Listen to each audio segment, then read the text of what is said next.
GO 17 పేరుతో 2,000 కోట్ల scam జరిగిందని బీఆర్ఎస్ నేత ఆర్ఎస్ ప్రవీణ్ కుమార్ ఆరోపించారు. కాంట్రాక్టర్ల పుట్టకూటి బడాబాబులకు పెడుతున్నారని అన్నారు. ఏఐసీసీకి తెలంగాణను ఏటీఎంలా మార్చారని మండిపడ్డారు. ఢిల్లీకి మాటలు పంపేందుకే జాతీయ సంస్థలకు టెండర్లు కట్టబెట్టారని ఆరోపించారు. ఏప్రిల్ 14లోగా జీవో 17ను రద్దు చేయాలని ఆయన డిమాండ్ చేశారు.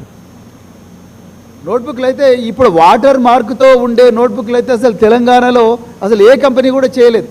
అంటే మీ దృష్టిలో ఎవరో దేశవ్యాప్తంగా ఎవడో పెద్ద పారిశ్రామికవేత్త ఉన్నాడు, వాడికి సపోర్ట్ చేయాలని వాడి ద్వారా ముందు కమిషన్లు తీసుకొని ఆ కమిషన్లు ఢిల్లీలో ఏఐసీసీలో పెద్దలకు అప్పజెప్పాలని మీరు ముందరే డిసైడ్ చేసుకున్నారు. అందుకొరకే నేషనల్ కాంపిటేటివ్ బిడ్డింగ్. కానీ మీరు ఈరోజు ఆ సంపదనంతా కేవలం కొంతమంది బడా కాంట్రాక్టర్ల భోజ్యంగా మార్చారు. వాళ్ళందరూ మీకు ఏఐసీసీకి ఏటీఎం మెషిన్లుగా మారే పరిస్థితి తీసుకొచ్చిండ్రు మీరు. అందుకొరకే ఈరోజు బీఆర్ఎస్ పార్టీ అర్జెంటుగా జీవో నెంబర్ 17ను రద్దు చేయాలని డిమాండ్ చేస్తూ ఉన్నారు. మరి